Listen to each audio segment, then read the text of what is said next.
Let me talk to you about self-care. And I've deliberately picked this topic of self-care because we often talk about self-care as doing disco baths like Kim has, which absolutely is perfect, good self-care, or doing something like having a scented candle or buying nice things or whatever. But I wanted to go a little bit deeper into the subject today because I actually think that if we're planning to do something quite hard, like change our drinking, which is about changing a habit and changing a mindset, then what we're doing is difficult, and actually self-care needs to ramp up a notch. But also because changing your drinking is about changing a whole mindset, and is in some respects about going against societal norms. And there'll be other reasons why we might need to self-care in this space. And also because self-care is alcohol has been built in as part of our reward structure. But what I wanted to start with is actually the word self-care itself. Because if you really think about it, what's the opposite to self-care? It's self-harm, isn't it? And what do generally most of us do in relation to alcohol? We're mostly self-harming with a substance. Now, whether we've just gotten into ridiculous habits and didn't know when it became a point when we realised we were drinking every day and didn't notice it, or whether we've been using alcohol as a coping mechanism to deal with stress, or to deal with difficult situations and difficult emotions, or to deal with issues going on in our lives because we've got children, we've got caring responsibilities, and we wanted to feel something for ourselves, or we wanted to numb out things that have happened in the past or things that are happening now. Whatever it is we've been doing with alcohol, in part, we've been self-harming because, of course, if you really thought, my goodness, these terrible things are happening to me, I need to do something that's good for me, then alcohol actually is the last thing you can do, because all it does is suppress everything, put off the issues to tomorrow, and then attacks every single bit of our body and completely rewires our brain by changing the chemicals in it. So if you really think about it, it is an act of self-harm. And if I think about my drinking habits in probably the last 5 years of my drinking, then I would say absolutely it moved from being something I did socially and was one of those people who drank a bit too much, to being an act of self-harm where I was unhappy with the way things were going, couldn't see my way out, felt miserable because I didn't feel respected or needed, and therefore I drank more and more in order to deal with that. And often people talk about extreme sport drinkers. Well, I felt like I was an extreme sport drinker. I was really challenging myself to really see how much could I drink tonight and still get up tomorrow. Well, actually, that's quite a self-harming thing too. It's pushing yourself and your body to an extreme in some strange notion without really understanding why it is that you're doing it. So some way or another, we've all been using alcohol in a very harmful way. I guess that's why you can say that people who drink at the levels that we have been are harmful drinkers, not only because we're doing physical harm to our body, but we're actually using it to harm ourselves in particular ways. And those of you who might have seen Fleabag, which is still on BBC Three, the TV series. Now, I saw that when it was a play right at the beginning. It was the year I gave up drinking that I saw that, and I was an Olivier judge that year, so I saw it as part of my judging, and it was the play that stood out for me most in that year. It didn't stand out for me just because it had some brilliant writing, but it stood out for me because the main character in that play uses alcohol to self-medicate and self-harm because she can't deal with her emotions, but she also uses sex in the same way in order to self-harm, and self-harming with alcohol allowed her to lose her inhibitions enough to self-harm by using sex and dangerous situations in that way too. And it really, really struck with me because I saw huge elements of myself in that play, and I felt great empathy for the character, but I also began to recognise in myself the harmful way in which I used alcohol.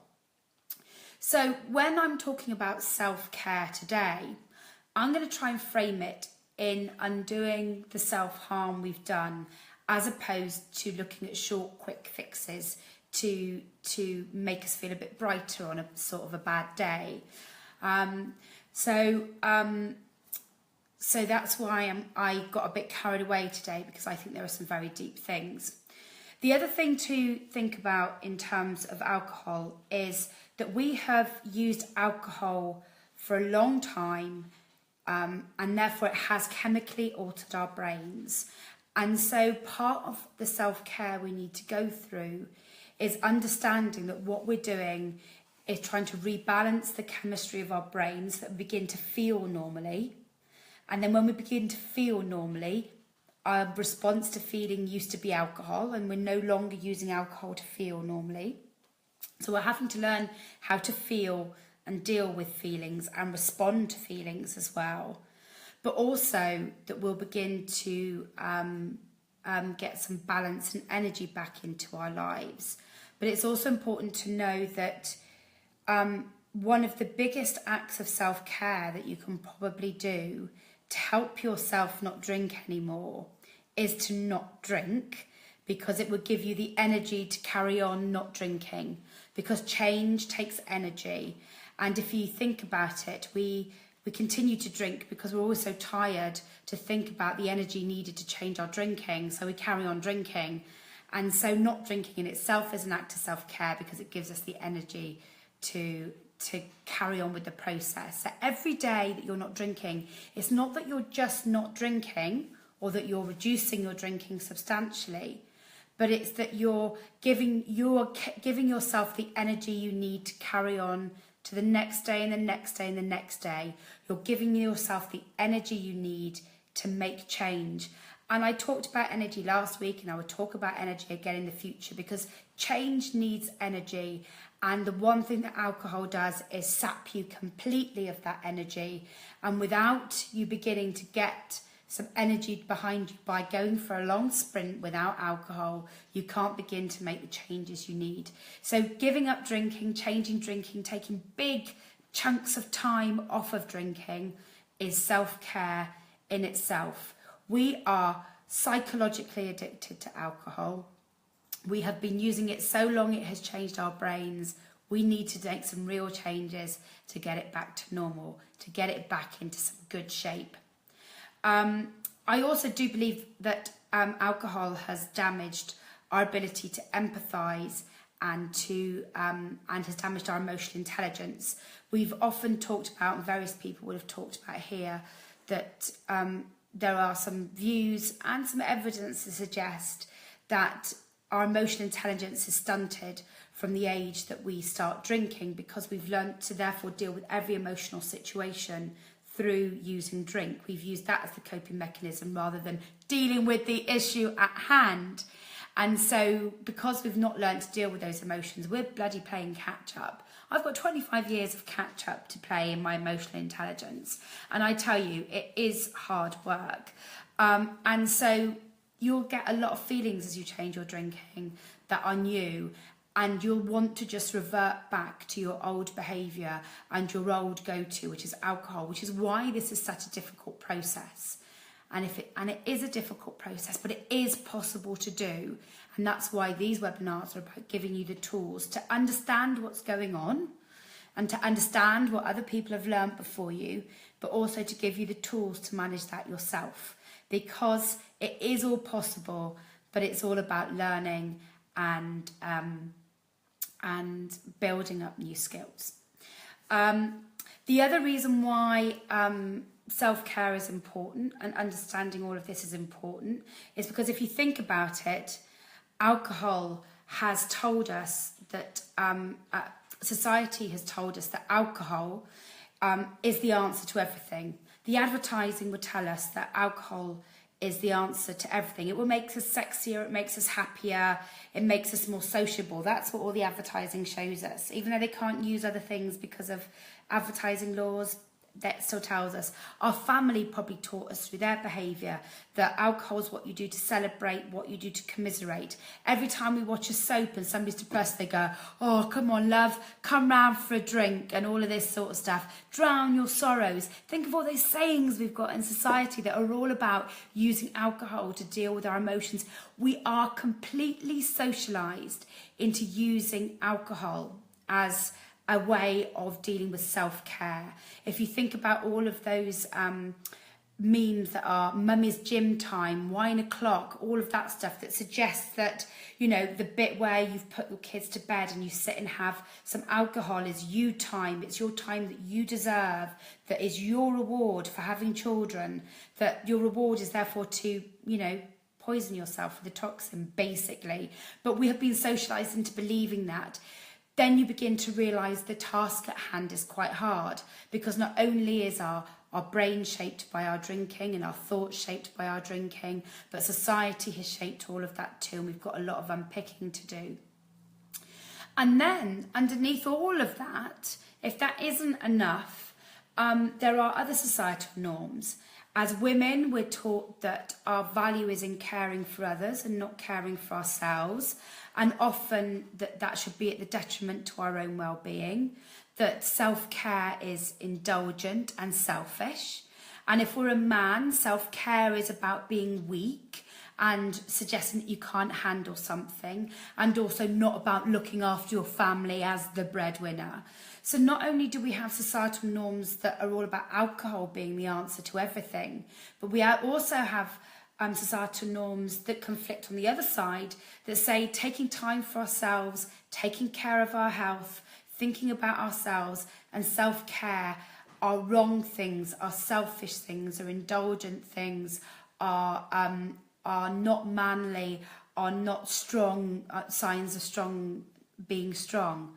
What a load of old shit we've got to deal with. Quite frankly, it's all bollocks. No wonder we're all so bloody screwed up, quite frankly.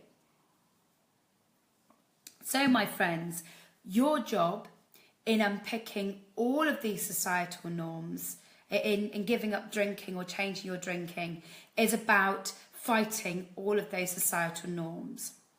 So the first thing I'm going to do today is give you permission. You have permission to take time for yourself. You have permission to self-care. You have permission to not drink.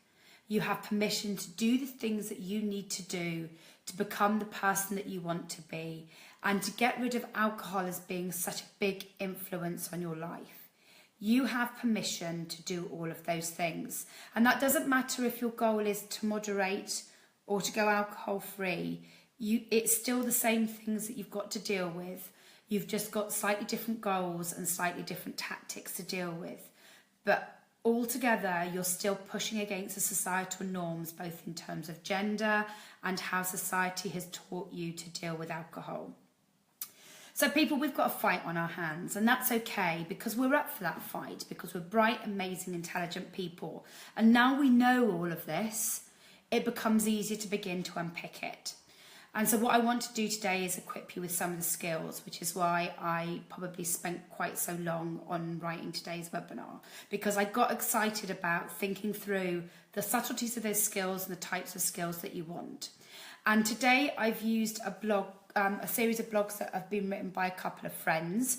And when I put this up on our blog, I will reference those blogs. So this is not all my own work, but what I've done is taken some work of other people and I've tried to interpret it. Because actually, funnily enough, when I read all of these brilliant blogs about all sorts of things, once you then put it in the context of people who drink a lot of alcohol and want to change alcohol, there's actually a lot of other things that you need to add into the mix as well.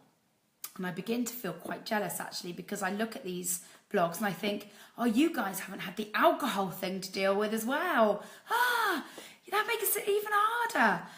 But also, you know, it makes us even stronger once we get through the other side. So how do we get through all of these societal norms? How do we get through the fact that our minds and brains have been altered by a chemical? How do we move away from self-harm to self-care? And how do we begin to carve out self-care for ourselves. Oh, see, my cold still hasn't gone. So, first of all, I've given you permission. You're allowed to self-care. You're allowed to put yourself first. And I do believe always that changing your drinking isn't about just changing your drinking on its own. It's not just about saying, right, now I'm no longer going to drink. That's all I'm focusing on. And I'm going to focus on not drinking. Because all you're going to do is end up thinking about not drinking.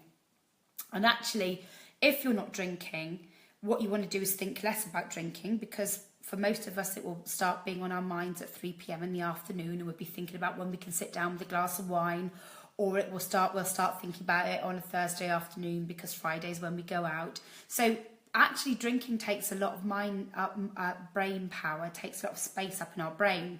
When you're not drinking, that space is released for other things, but you also want to think less about drinking. You want to deal with those drinking thoughts because they can nag away at you.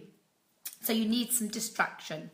So looking at other things alongside your drinking goals is really important.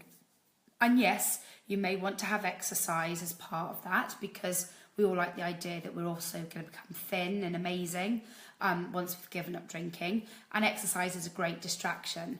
But actually learning some new self-care skills is a really good way to build our resilience for the long term, because you're not going to get self-care right immediately. You're going to have a lot of trial and error here as well. And you might want to try out different things to see what works for you. So saying, not only am I going to change my drinking, but I'm going to learn lots of new techniques in order to look after myself and care for myself and work out new ways to comfort myself is actually a really important part of the process. So instead of focusing on what you're now not having in your life, which can be quite a negative thing, you can start to concentrate on lots of new things that you're going to bring into your life and try out. And that is actually quite exciting. And you need a bit of excitement when you're changing a bad habit. You need to have some things that you look forward to. You need to feel that you can be a bit indulgent from time to time. You need to be able to ride that discomfort and surf that urge and navigate social situations and have a reward at the end. And all of those things have self-care at the centre of them. And most importantly is the more that you learn to self-care for yourself, the more that you will be able to weather the storm ahead. And that's really important, because I always tell you that you may go through a whole month and it's been amazing and wonderful, and then suddenly a situation will occur that you weren't expecting. Something would have gone wrong at work, you might have a bereavement in your family, you might have had some bad news, you might just have a really set of bad few days where you're feeling really low, because guess what, guys, that happens. And it will really knock you off guard. And if you've learned some tools for self-care during that time when those emotional situations haven't happened, then you will be able to weather that storm a little bit better when it comes along. And I can tell you now that even after 5 years, those curveballs come, those emotional surprise curveballs appear. What happens is I'm less likely to act on the feelings that I have with it, but I've also know that the last thing I would ever want to do is drink, because that's self-harm and not self-care. And I've now got things that are self-care that I need to put in place. And actually I still need to learn lots of self-care techniques, because ranting and raving and swearing at the radio is apparently not an effective self-care technique, which I'm totally shocked about, but apparently makes me more anxious. Who knew? So I've got a quota on the number of swear words that I have in the morning for the radio, and now I have to concentrate on something more sensible in the self-care arena. Sucks. Anyway, so let's get on with it, because I've already talked for 25 minutes. So, self-care. Number 1 in self-care is feel your feelings without judging them. Now, this is quite hard, because if we've been drinking a lot, we are already full of lots of blame, lots of guilt, lots of self-hate. We are constantly thinking about the wrong things we've done, that we react in the wrong way to things. We may do that anyway. Alcohol makes that worse. And what we tend to do when we're feeling angry and upset with ourselves is we take a drink to numb that feeling. you can no longer take a drink to numb that feeling, because even if you're moderating, that's the wrong time to have a drink, guys. So no longer is drink your friend when you have a feeling. Feeling the feeling is your friend now when you have a feeling, which sounds really, really hard. And because I find myself, what I used to do is to drink, because what I used to do and still do is constantly replay situations in my head, wish I'd said different things, get angry about what things people have said. The people I've had the conversation with have moved on, they don't think about it anymore, but I go over it, and it becomes overwhelming. I get really angry, I get very upset, and I can last a whole weekend, right, thinking about all of these things, and it overwhelms me. So now, and I also feel that as somebody who's got an activator personality, I want to have a conclusion. I want it resolved. I want to understand what's happened. I want to know why it's happened. And often there is never a why.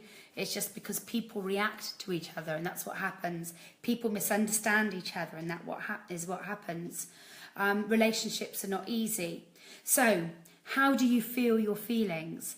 Well, do something slow and thoughtful. So you might do some deep stretches, do some yoga stretches, do some just basic stretches, just stop and be slow. So you can do mindfulness, and somebody just mentioned that earlier, which is to take 5 minutes just to be slow and still. Mindfulness doesn't get rid of your thoughts. What it does is give you space to feel them and think about them, and realise that maybe you're being a big twat about constantly replaying them. It might let you get underneath the fact that you're angry, but really you're angry about your reaction, not angry about the original thing.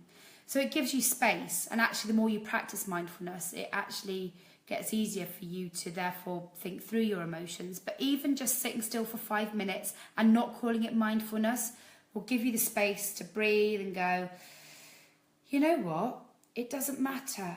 It doesn't matter that so-and-so wrote me a slightly snarky email. Maybe they were in a bad mood, and I've just reacted to their bad mood and put myself in a bad mood.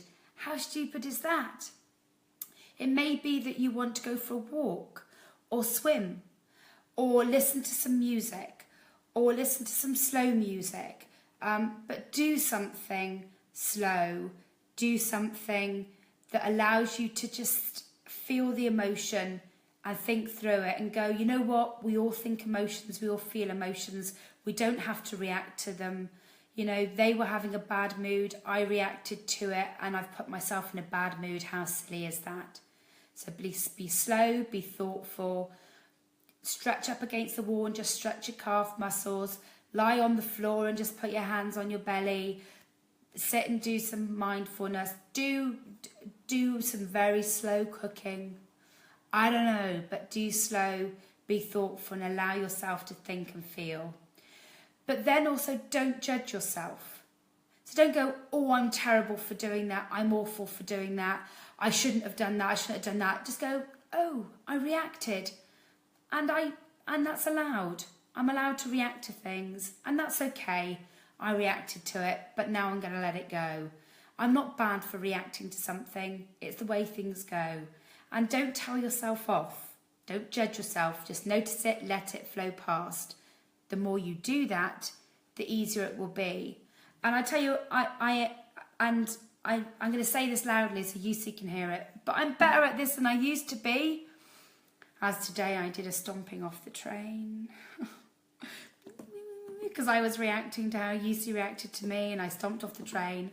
But I am better at doing it. I am better than noticing my feelings and dealing with them. But I've still got a long way to go. And I know that's a journey and a process, and that I'm going through it. So I need to get back to swimming, because actually I found that a really good way of creating space and clear space, because you can't do anything else in a swimming pool, right? You can't go on your iPad and iPhone. You can listen to music, but the iPods in the swimming pool are a bit difficult. You can't do much else but focus on breathing and swimming, breathing and swimming. Thoughts go in and out, and every time I feel myself getting anxious, I concentrate back on my stroke. So things do get better, I promise you. And the more you do it, the more you practice. And you can't solve every problem. You can't get to the nub of why something happened every time. You can't get through the nub of why someone reacted in the way they did to you and then you reacted to them every time, because that's not possible. Okay? So there you go. There's also, number 2, is that there are 2 types of self-care. There are reflective self-care practices and kind self-care practices. And this is something that's come from a friend of mine called Meg John Barker. So what does that really mean? Well, kind self-care practices are the things that we talk about quite often. Kim's disco baths, massages, having a lie-in, going and having a manicure or a pedicure, doing something that makes you feel enriched and warm and cared for. Reflective self-care practices are things that allow you to reflect on your emotional landscape over the longer term, and you need both in your life.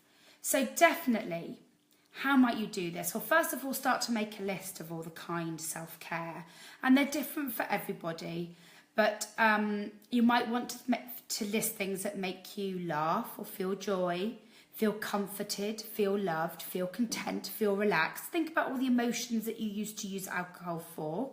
List all the emotions down, then begin to list things that make you feel that way. I often talk about the fact that I used to often sit in the pub with a newspaper and a glass of wine. It was a complete myth I had created around my drinking, which was I was thinking, I'm taking time for myself now to relax, read the news and become dead clever. Yeah, like I would be remembering the news that I read.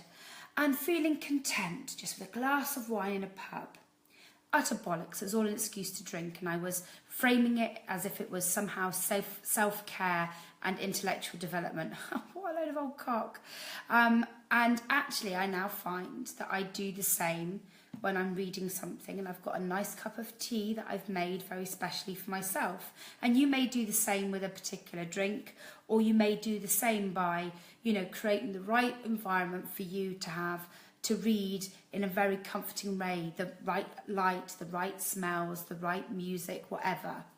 But for me, feeling comforted, feeling relaxed, feeling a sense of that I've created space for some intellectual curiosity was a really big part of my recovery in that respect, in that I found new ways to do that. So begin to write down all the things that you used alcohol for and start to list different ways that you can achieve those things. And some of them you'll try out and they won't work. That's fine. Cross it off the list, find something new. Ask other people what they do. Look online, look for other people's ideas for feeling comforted, feeling relaxed, feeling intellectually curious, and add them in for yourself, okay? They can also be things that have different tastes, textures, temperatures, sounds. They can involve different surroundings, different people. They might involve actually talking to different people. They could be things that take 2 minutes and things that take 20 minutes. The list can be as long as you like. You can even start the list and as part of your self-care, take a few minutes every day to add some more things to that list, okay? So think about those kind self-care acts. Then begin to think about some reflective self-care. Now, reflective self-care is beginning to take some time to delve deeper into those emotions. So we talked earlier about you taking time to feel the emotion. But then you need some time to reflect on that and go, well, today I felt this and I did this, which caused me to feel in this really anxious, uptight, angry way. What is it that actually happened? And you might want to begin to write about it and write it down. You might want to journal, you might want to draw, you might just want to spend some time each day thinking through the day and what happened and what were the anxiety points for you in the day and why that happened and did you really need to feel that way. You might want to take up something like 5 rhythms where you can dance some of that away and find that time for yourself. But finding some reflective self-care practices is really important. What are you going to do in those times when you're going to reflect? It's something that I need to get better at, but I know I'm being stubborn about it. Well, I know I need to do self-care practices, but I'm too busy. That is typical classic British stubbornness about doing something we know is good for us. No, I'd rather do something quick, or I'd rather be angry. Rah, rah, rah. So my advice to you today is to stop being stubborn about it. That in itself is an act of self-harm. And instead remember that the more you do these things, the better you will be at them, the more you will get out of them. And that the same method doesn't work for everybody. So you need to find the thing that works for you. I need to find a longer list of self-care that doesn't involve food and chocolate and cake. Cool. Number 3 in your new acts of self-care is about bringing joy back into your life.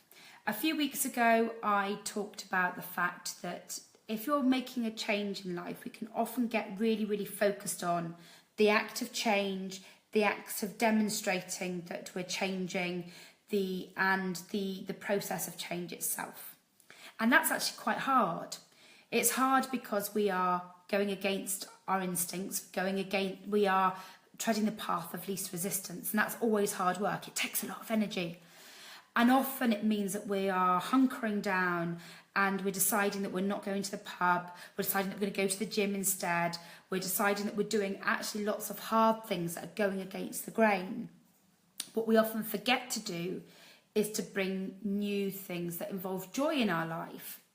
And one thing that many of us will say that we miss from drinking is the fact that we were often quite spontaneous, often amazingly fun things would happen, and because our inhibitions would have been broken down by not drinking. And we often associate many of our joyful times with drinking because they would have lowered our inhibitions, and we remember great nights. And of course we had great nights when we were drinking. We also had lots of nights that we remember being great, but we can't remember why. We just remember the sense of them being happy and the sense of them being joyful. Often they were joyful because we were being with other people, and connecting with other people is a really important part of being happy and part of the change process. So if during your process of change you're drinking, you're stopping doing lots of social things, and you're going to do lots of things that might be quite self-absorbing, like being reflective, going to the gym, doing some things on your own, watching box sets, then you may be inadvertently drawing lots of joyful things out of your life. And then you will end up doing some wishful thinking. Oh, I remember I used to be so much more fun with alcohol, and now I feel very boring. Well, you've become a bit boring because what you've done is you've not replaced the joyful things. What you've done is you've focused on the task at hand, which is really, really important. But part of your task at hand is finding new sources of joy. And we need that in order to balance all of the things going on while we change. And what does that mean for you? So that means that no longer do you think, you have to now reframe what joy means to you. So joy is no longer flashing your boobs at CCTV camera at 11:30 at night when you're half cut, right? That's not joyful anymore because A, you didn't remember that the next day anyway, and it was only like a 5-minute joyful thing to do. Joy is now thinking, what can I do for a few hours that'd be really exciting? Maybe I'll go to that farmer's market 2 villages away that I've never been to before because I can now drive, and because that farmer's market starts at 9 a.m. and I never used to be able to get to that before because I was always too hungover, but now I can get up and do it. Or maybe joy is about going for a morning walk, or maybe joy is finding a new hobby, or going to the further education college and see what's going on in the evening that you could do that might pique your intellectual curiosity, because you are clever people, my friends. You do need to stimulate your brains in an intellectual way. Start to make a list of things that you think might be joyful, that you might like to try, things that you used to do that you used to find fun, but you've forgotten to do recently because they've taken too much energy away. Think about pushing your boundaries. Think about pushing your geography, so your personal boundaries with people and your geographical boundaries. You know, come and meet new people and begin to think about where you might find new friends. What's the worst can happen? well, you might have a bit of a shit time, but that's okay. You were having a shit time when you were drinking too, so at least this way you know that you don't want to go back and not force yourself to go back to have another miserable time again. So you need to reframe joy. So joy is leaving things when you're bored and not going to things you don't want to anymore. Joy is finding new things to do and working out what those things are, and again making a list. So for me, what's joy for me now? Well, I love watching others enjoying themselves. Often when I go to comedy and things, I enjoy myself far more than I used to, because I can now watch other people enjoying the comedy.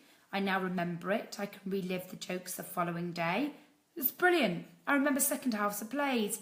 Excellent. A play now stays with me for a week and 2 weeks, and I think about it time and time again. Whereas before it would be something that was lost in a fuzzy haze. I like pushing myself to do some things that scare me sometimes, and then it all turns out to be all right. We run an event called Queers Without Beers, and I really hate it in the lead up to the event because running events are quite stressful. I don't know who's going to turn up. I have to feel that I'm always entertaining people, but always, without fail, when we get to the end of the event, I turn to you and say, this is a really lovely event. I really enjoy doing it. Wasn't there some amazing people? Isn't it great that we can do this? I have to remember that that fear is balanced by some real joy at the end. Being spontaneous and going, sod it, I haven't got anything planned this morning, but I can drive. I'm awake. I've got energy. What's online? What can I go and do? Let me see if I can find a friend to be my, Thelma to my Louise today, and let's go and do something interesting. Let's just see who's about. Guess what? I bet you there's some friends on Facebook that will go, yeah, I'm up for an adventure today. I like to push myself to do walking even further than I normally do. I absolutely love small interactions with strangers, and sometimes I even make myself do them, find a reason to make a joke with someone or talk to somebody or, have a conversation on the tube. And I like sharing knowledge with others. So you two must get so bored with this, right? But I like having conversations with people about tea because it means I'm not talking about drinking, which I do a lot with you guys, and about how you're drinking. But I like feeling I'm sharing some knowledge that I have and that people are interested and curious and I can share something with them. We all have knowledge we can share.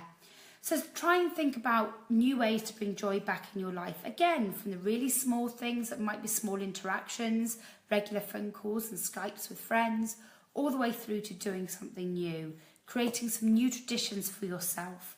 I always go to the farmer's market because it makes me happy to talk with everyone there. I have friends who go to the farmer's market every Saturday morning in Bath. They're nearer the farmer's market than we are here. And they don't just go because it's worthy and they get fresh produce. They go because they enjoy talking with everyone.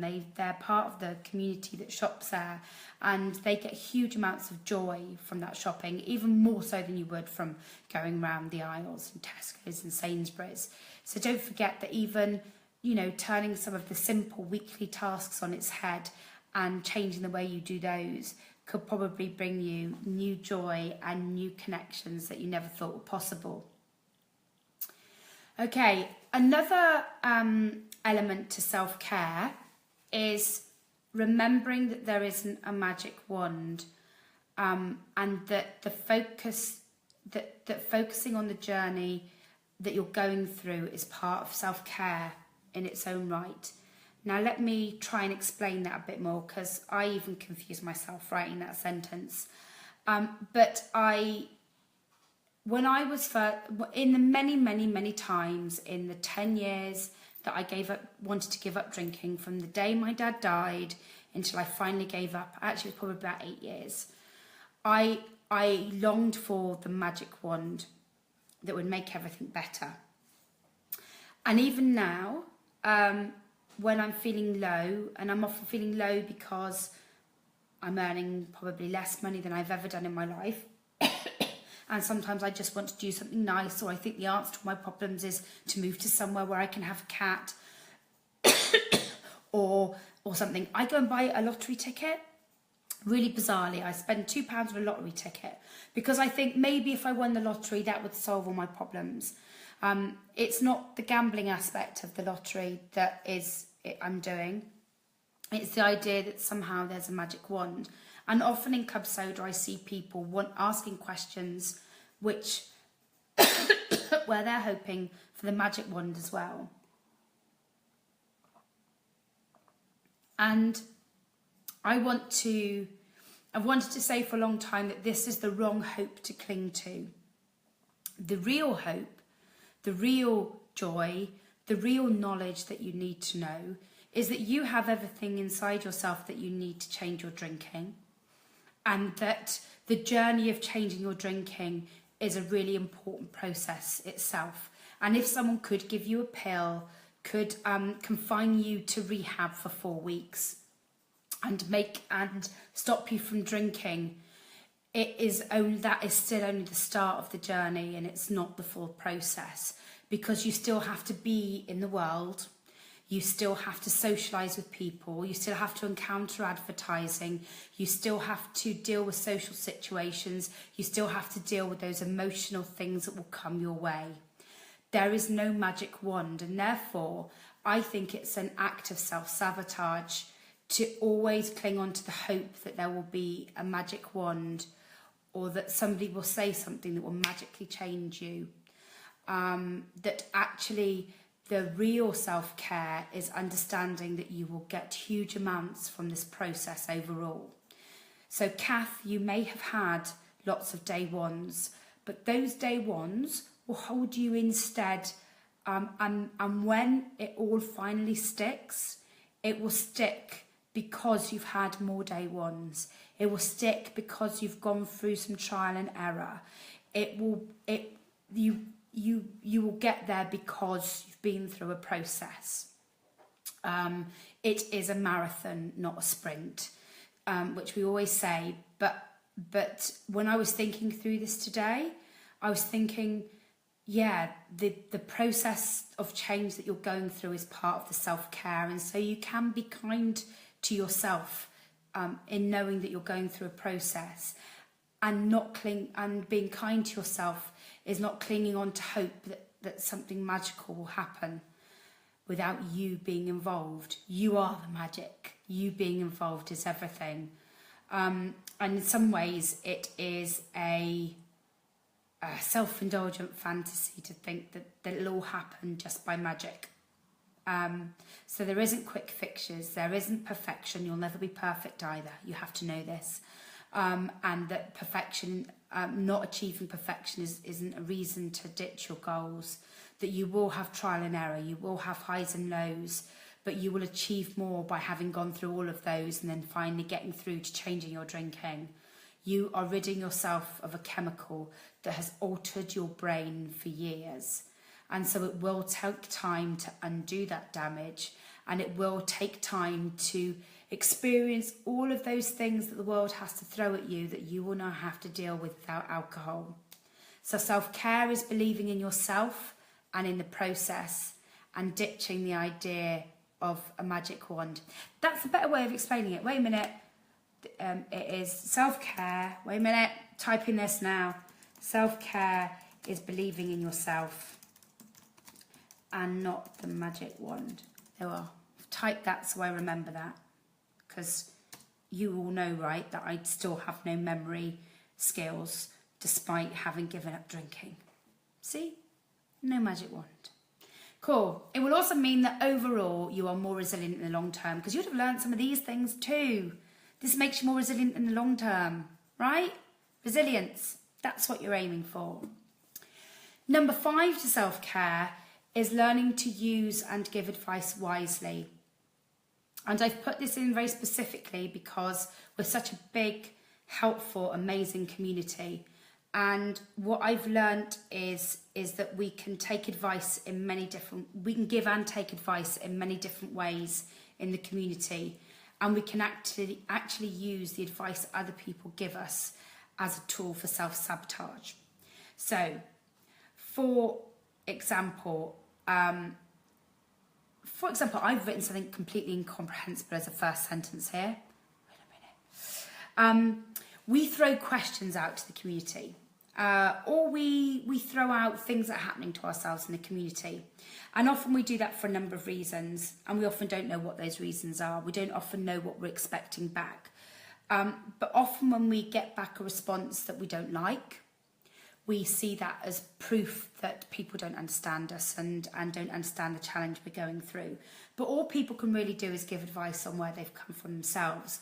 But we then use the fact that that advice didn't strike a chord with us as a way to self-sabotage. Well, they don't understand what I'm going through, I'm going to have a drink. Or somebody gives you a piece of advice you don't like, and we do exactly the same thing. People give us advice of things that we've already tried and failed at. But I've already tried that, it didn't work. Well, you know what? Sometimes we're going to have to try again. But that's not them trying to scupper you. But what you might do is use that to scupper your own goal. Well, all they've done is told me things that I already know. Well, you know what, guys? There isn't lots and lots of different pieces of advice.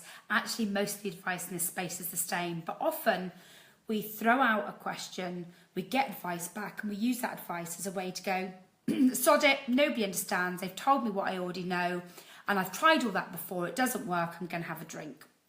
So self-care is about saying, I've put some advice out, I've put a request out there for advice, I'm going to get back lots of things that I've heard before, I'm going to get back other people's experiences that might not be quite what are right for me, because guess what, everyone, we're different people. But I'm going to just accept that advice for what it is, which is kind and well-meaning and supportive, and just bathe myself in the support and not use it as a reason to go and self-sabotage because nobody understands me, because I'm such a special snowflake, right? And also, we have to remember why it is that we've put the request out there. And part of it is because we want to be seen, we want to be heard, and we want to feel connected. And that's enough, actually, because we want to know that we're with people that understand, which is why we put something out there in the first place. So sometimes you might actually want to say, guys, I'm putting this out here, and some people do. I'm putting this out here because I need to say it somewhere. I need to feel connected with people that understand. And I've now had to stop myself responding to those so much, because what I hear from that person is they want to be heard, they don't want my advice today, it's not my job to fix them, they just want to be heard. So I stop myself giving advice. So for those of us who love giving advice, which I am one of them, I want to fix everything, sometimes we need to think, is this person asking just for empathy, or are they actually asking for real advice? Are they just asking for empathy or real advice? I think that's a really good question for us. And you might want to think the same when you're putting a question out there.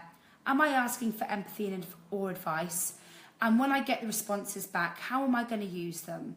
I'm not going to use them to self-sabotage. I'm going to use them to pick and choose the things that work for me. And if people repeat things I've tried before, maybe it's because I need to try them again. So have a think through that as well. So so you can ignore things that don't suit you. You don't have to react to every piece of advice. And if you're not ready to hear something right now, that's absolutely fine. You can ask questions back to the responder to understand better their experience. Don't just go, oh, well, they suggested I drink an alcohol-free beer. I want to understand what it is that an alcohol-free beer does for them all. I want to understand what going for disco bath does for Kay. I want to know more. Ask more questions. Be curious. Don't just take the advice, dismiss it and leave it at that. Be curious about the advice that you get. You don't have to respond to everything. You can learn to take what you need and leave what you don't, and don't get angry about things that don't suit you. And remember, everyone is coming for their own perspective, experiences, and their own mind map. Guys, we've got people here who work night shifts and are electricians, all the way through to people who are consultants and managers in companies. Of course, we've got different perspectives. Of course, we've got different mind maps. We've got people here who come from all walks of life.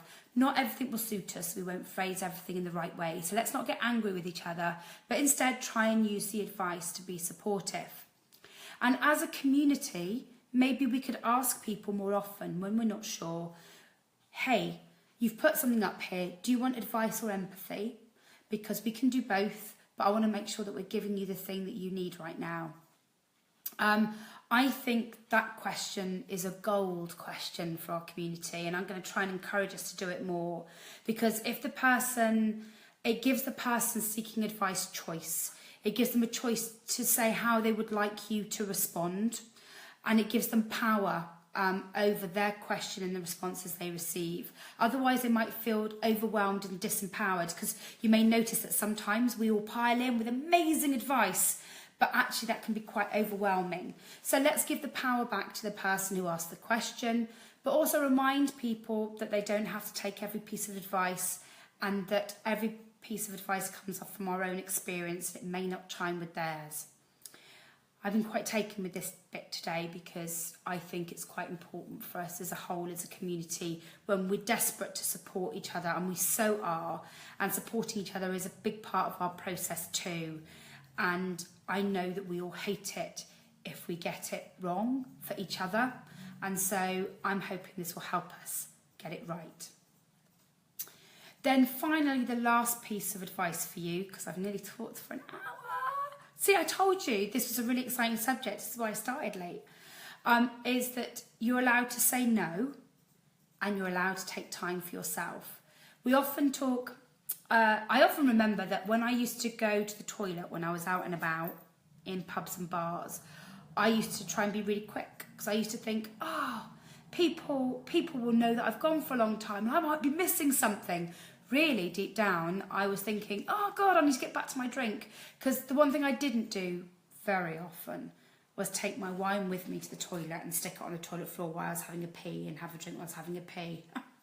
It's classy. I know people who do it. I did it occasionally. But actually it meant that I just went for a quick pee and thought I had to get back because people would miss me. You know what? You can take a bit longer. You can, if you're on a night out and you're not drinking, go out, take a walk around the block. I remember once I was at a party I was with Andy, who's one of the other Club Soda founders, and we were at a party. It was a wedding party. Everyone was a bit pissed. And I thought, you know what, I'm hungry. So I went out, nipped out for cheeky Nando's, came back, nobody had noticed I'd gone. Hey. And it meant that I stayed at the party longer. I enjoyed myself, and I was full of food because I was hungry, and hungry is a really bad trigger anyway. So you know what? You can take time for yourself. If you're at something and you're not enjoying it, you no longer have to stay. You can go. If you use alcohol to stay at things that you weren't enjoying, that's an act of self-harm. Self-care is saying, you know what, I'm not having a great time, I'm going home now. But if you are having a great time and you want to stay longer, but you feel you might need something, to keep you there, or something that helps you make the night longer, then it's okay to go for a walk, pop out to a coffee shop down the road, go and spend some quiet time in the corner of the bar somewhere else, have another drink on your own, have a coffee, spend some time on the Club Soda site and come back. You know what? It's all fine, because that's about taking time for you. I remember my first Christmas at home with my family.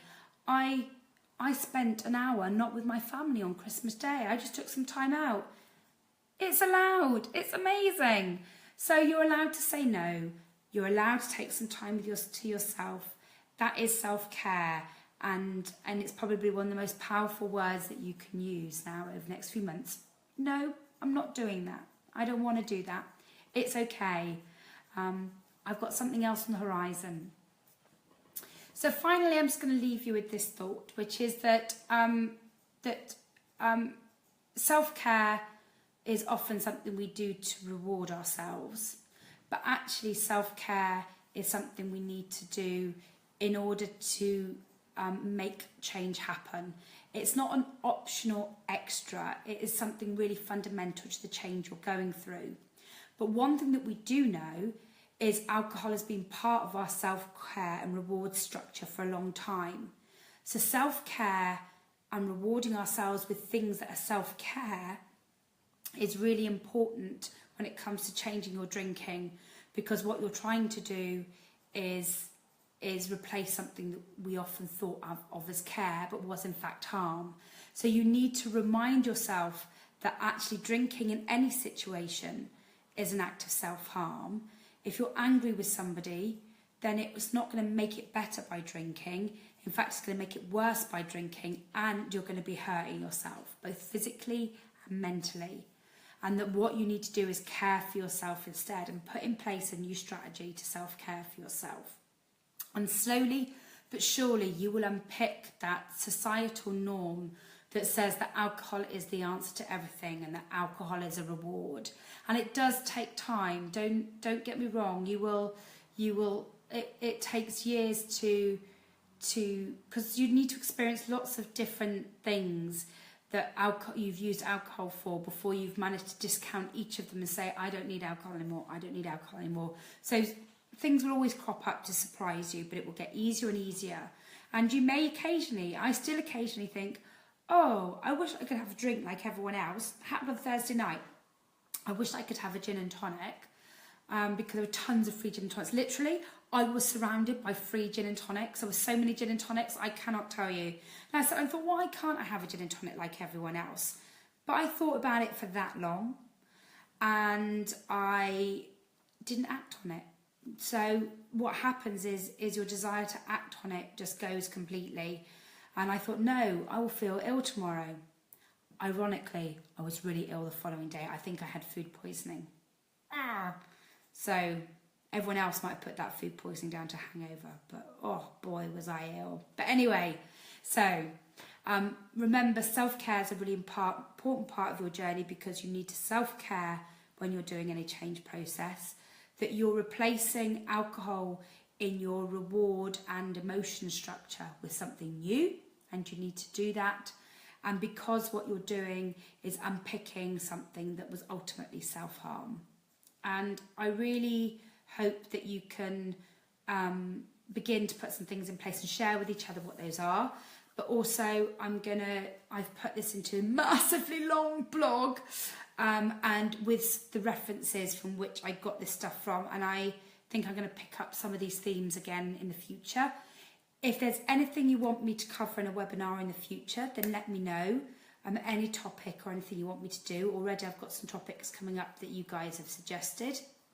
And ping me messages if you need to.